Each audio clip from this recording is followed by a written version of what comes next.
Job లేక ఇబ్బంది పడుతున్నారా? అయితే మెడికల్ కోడింగ్ మీకు మంచి ఆప్షన్. వెంటనే కాల్ చేసి కోర్సులో జాయిన్ అవ్వండి. రమగారు నమస్తే రమగారు, మనం కొంతమందిని ఇష్టపడతాం. వాళ్ళకి చాలా దగ్గర వాళ్ళని చూస్తూ ఉంటాం. ప్రతిదీ షేర్ చేసుకుంటాం, మనం చెప్పాలనుకుంటాం. కానీ వాళ్ళు అంటి ముట్టనట్టుగా మనల్ని పట్టించుకున్నట్లుగా ఉంటారు. కొన్ని కొన్ని క్యారెక్టర్స్ మనకి ఎదురవుతూ ఉంటాయి ఇలాంటివి. అలాంటప్పుడు ఏం చేయాలండి? వాళ్ళ అటెన్షన్ మన మీద ఉండదు అసలు, కానీ మనకి మాత్రం పూర్తిగా ఉంటుంది. జనరల్గా ఇలాంటి ఇష్యూస్ మొగుడు పెళ్ళాల మధ్య ఉంటాయి జయ. అంతే. పొద్దున్న తెచ్చి దగ్గర నుంచి సాయంత్రం దాకా అన్ని పనులు మనమే అందిస్తాం.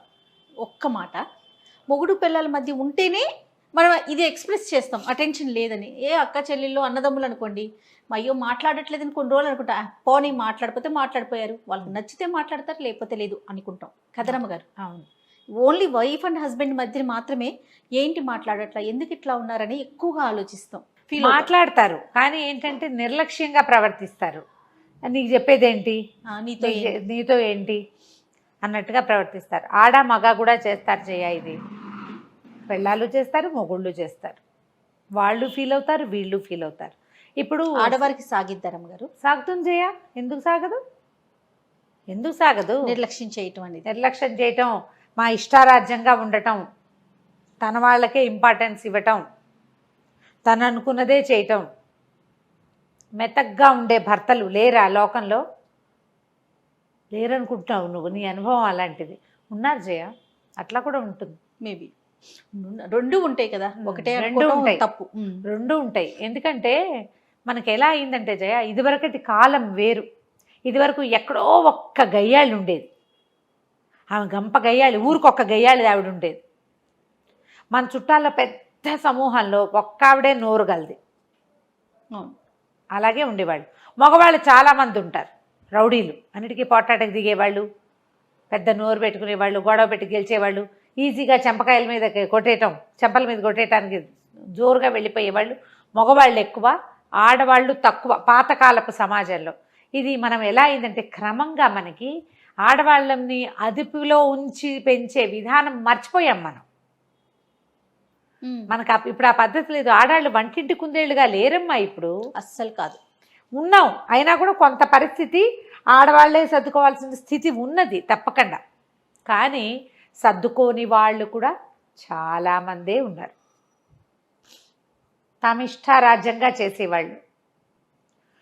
భర్తనైనా, ఆడబిడ్డలనైనా, అత్తగారినైనా లకార మకార ప్రయోగాలు చేసేవాళ్ళు, పోట్లాటకు వచ్చేవాళ్ళు, మీదబడి కొట్టేవాళ్ళు చాలామందే ఉన్నారు. ప్రతి వాళ్ళు అవును మా వాళ్ళల్లో ఇద్దరు ముగ్గురు ఉన్నారు అని చెప్తారు కావాలంటే. నీ అనుభవం లేదు నీకు, అంతే. అంతే, నువ్వు చూడలేదు ఇంకా. నేను కేసులు చూస్తాను, మనుషుల్ని చూస్తాను, చుట్టుపక్కల చూస్తా, కథలు, పుస్తకాలు, పత్రికలు, పేపర్లు. మీరు డిక్షనరీ అయిపోయారు కదా. నేను రోజు న్యూస్ చూస్తాను జయ. 100% ఉదయము సాయంత్రము న్యూస్లు చూడాల్సిందే మేము. ప్రతిరోజు పేపర్ చదవాల్సిందే. పేపర్ చదవని రోజున ఏదో అన్నం తినని రోజుగా ఉంటాను నేను. మరి నేను లేకపోతే నాకు ఇంత సమాచారం ఎలా వస్తుంది? ఇలాంటి వాళ్ళు అన్ని చోట్ల ఉన్నారు, ఎప్పుడు ఉంటారు. లేరని చెప్పను, ఎందుకంటే నాణ్యానికి రెండు వైపులా ఎట్లా డెఫినెట్గా ఉంటారు. ఇప్పుడు చూసింది తక్కువ. ఇప్పుడు సమాజం ఏంటంటే ఆడపిల్లలకి చదువులు, ఉద్యోగాలు, తమ సొంత ఐడియాలజీ, తమ అనుకున్నది చేయటం, తమింటికి తమే మహారాణులుగా, యువరాణులుగా ఉండటం, క్వీన్స్గా ఉండటం, అలాంటి ఒక ప్రాక్టీసు గత 30-40 సంవత్సరాలుగా జరుగుతూనే ఉంది. అయితే ఇప్పుడు మనం నిర్లక్ష్యం గురించి మాట్లాడుతున్నాం. వాళ్ళు వీళ్ళు కూడా చేయొచ్చు కదా. సాధారణంగా నిర్లక్ష్యానికి గురయ్యేసరికల్లా మనకి పెయిన్, దుఃఖం, పోట్లాట జనరల్గా జరిగేది కదా. వాదిస్తాం, పోట్లాడతాం, అడుగుతాం, క్వశ్చన్ చేస్తాం. ఏంటి నీ ఉద్దేశం? ఎందుకు మాట్లాడట్లా, లేదా ఎందుకు ఇలా చేసావు, నాకు చెప్పకుండా ఎందుకు చేసావు, నీతో పాటు నేను సమాన భాగస్వామిని కానా, ఇలాంటివి ఏవో నేను అన్నప్పుడు అప్పుడు అది చేయలేదా, ఇప్పుడు ఇది చేయలేదా, నేను అదంతా చేసా కదా అని నిలదీస్తాం. చిలికి చిలికి గాలివాని అయిపోతుంది. ఈ టీ కప్పులో తుఫాను ఒక్కొక్కసారి అమ్మాయి పుట్టింటికి వెళ్ళిపోవటానికి, లేదా ఈ అబ్బాయి వాకౌట్ చేయటానికి, లేదా కొట్టడానికి, అబ్యూజింగ్కి, మ్యాన్ హ్యాండ్లింగ్కి, అబ్యూజింగ్ అనుకోండి, మ్యాన్ హ్యాండ్లింగ్కి ఆడాళ్లే కొట్టే. అప్పుడు ఆడవాళ్ళు కూడా తిరగబడి వాళ్ళు కూడా ఓ చెంపకాయ కొట్టడానికి దారి తీస్తోంది ఇవాళ రేపు. ఆడామగా ఒకళ్ళు కొట్టుకుంటున్న కేసులు డజన్ల కొద్దీ చూస్తున్నాం పేపర్లలో టీవీలలో కూడా. నేను కూడా వింటున్నాను అనుకో. అవును, అబ్బాయి కొట్టాడు, అమ్మాయి కూడా కొట్టింది. సినిమాల్లో కూడా చూస్తాం. వీడు చెంపకాయ కొడితే ఆ అమ్మాయి ఇంతే ఉంటుంది పిచ్చకలాగా, అంత పెద్ద మగాడిని ఎగిరెగిరి చెంపకాయలు కొట్టేస్తాను. దాన్ని మనం ఫన్నీగా నవ్వేసుకుంటున్నాం. నిజంగా అలా కొడితే జయ అసలు ఆ సంసారం నిలుస్తుందా? అదే కదా చెప్పు. ఆడపిల్ల ఎవరో ఒకళ్ళు చెంపకాయ కొడుతుందా? లేదు రమ్మగారు, నేను కూడా విన్నానండి. అవునా? నేను విన్నాను రమ్మగారు, రీసెంట్ గానే విన్నాను. ఇది మాత్రం విన్నా. ఇలా వెళ్ళిపోతాయి. మీరు గమనించండి, అవతల వాళ్ళు మీతో నిర్లక్ష్యంగా బిహేవ్ చేస్తున్నారంటే, చుట్టుపక్కల వాళ్ళు ఎవరైనా అయితే వాళ్ళని పక్కన పెట్టండి.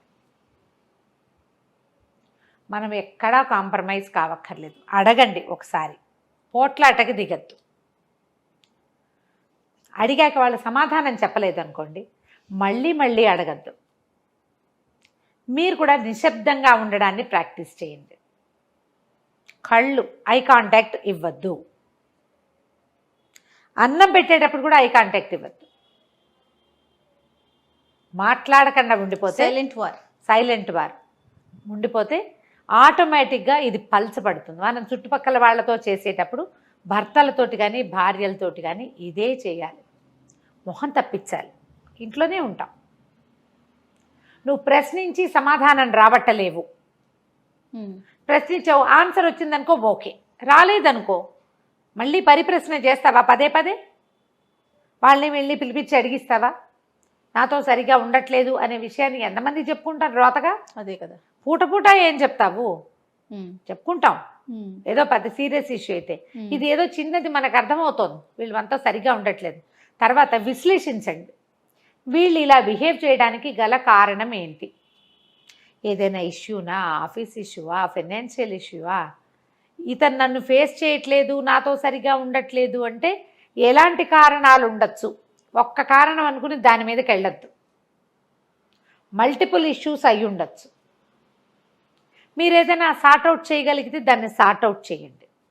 దానికి మనం ఎంతవరకు కారణమవుతున్నామో ఆలోచించండి. ఇది పెద్ద పాయింట్. అతను అట్లా మనతో అంటిముట్టినట్టుగా ఉండటానికి, లేకపోతే నిర్లక్ష్యంగా బిహేవ్ చేయటానికి, నీకు చెప్పేదేంటి అన్నట్టుగా మాట్లాడడానికి కారణం మనం కూడానా అనేది విశ్లేషించండి. ఎప్పుడు కూడా మానవ సంబంధాలు ఇచ్చిపుచ్చుకోవటంతో ఉంటాయి.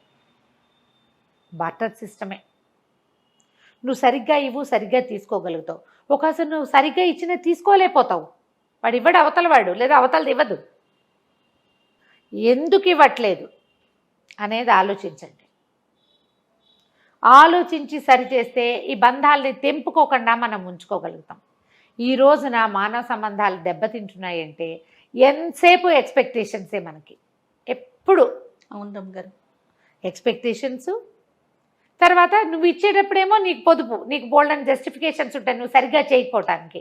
అదే జస్టిఫికేషన్ అవతల వాళ్ళకు ఉంటుందని మనం ఆలోచించము. అవును, నువ్వు ఏదో వేళకి అన్నం వండలేదు ఈరోజు, నీకు 100 ఉంటాయి కారణాలు. నువ్వు పొద్దున్నే లేవలేకపోయావు, దానికి రాత్రి నిద్ర పట్టలేదు, పిల్లాడు ఏడ్చాడు, వాకిట్లో ఎవరో వచ్చారు, 2-3 ఫోన్లు ఎక్స్ట్రా వచ్చినాయి, పాల కింద చేయి జారి పడిపోయింది, లిస్ట్ చెప్తావు.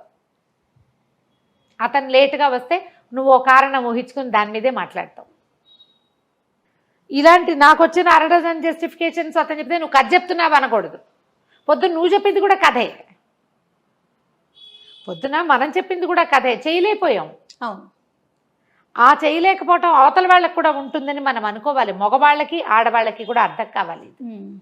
మనం ఎవ్వరం యంత్రాలం కాదు. అలా ప్రకారంగా చేసుకుంటూ వెళ్ళిపోయి దేనికోసము నిర్దేశించబడ్డామో అది మాత్రమే చేయడానికి, రోజు నవ్వుతూనే మామూలుగానే హుందాగానే మర్యాదగానే ముద్దుగానే ఏదో శృంగార రసంతో ఉండడానికి ఉండలే మనుషులు కాదు మనం.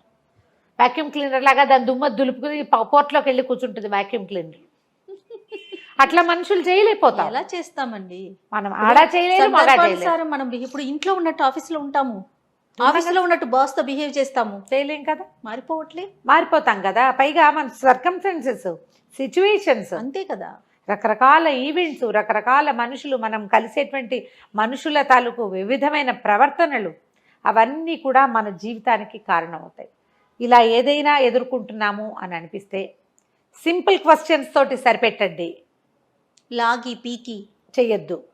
నిశ్శబ్దాన్ని అవలంబించండి. వాళ్ళు నాలుగు పీకు చచ్చినా మాట్లాడకుండా మాత్రం కాదు, కామ్గా ఉండటం, పూర్తిగా మూతికి జిప్ కాదు, అవసరమైనంత మటుకే మాట్లాడండి. ఐ కాంటాక్ట్ మానేయండి. కొంత మనం సార్ట్అవుట్ చేయగలుగుతాం. ఇంకా పరిస్థితి ముదిరిపోతే క్లోజ్ రిలేటివ్స్ ఎవరితోటైనా పంచుకోండి. ఆ రిలేటివ్ ఎలా ఉండాలంటే అవతల వాడిని ప్రశ్నించగలిగేటట్టుగా, అమ్మాయినితోటి మాట్లాడగలిగేటట్టుగా, ఏం జరిగింది అని మీ మధ్యలో ఉండేలాగా మాట్లాడుకునేలాగా చూసుకోండి. దీనికి మీరు ఏం చేయాలి? మానవ సంబంధాలు పెంచుకోవాలి. 100% అండి. మీ ఇద్దరితోటి మాట్లాడగలిగే ఒక మిడిల్ మ్యాన్ ఉండాలి కదా. Man or women, middle one family. మీ అమ్మా నాన్నకి చెప్తే నిన్ను వెనకేసుకొస్తారు, నువ్వే కరెక్ట్. వాళ్ళమ్మా నాన్నకి వెళ్తే మొగాడు అలాగే ఉంటాడు, అలా పిచ్చి మాటలు మాట్లాడతారు వాళ్ళు కదా.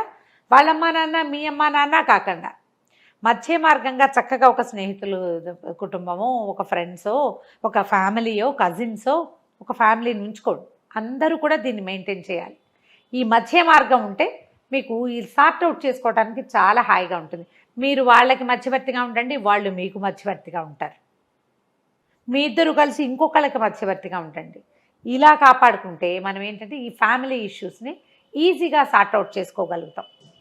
ఎవరి నిర్లక్ష్యాన్నైనా భరించడం చాలా కష్టం చేయాలి. ఆ నిర్లక్ష్యానికి గురైన వారికే తెలుస్తుందండి.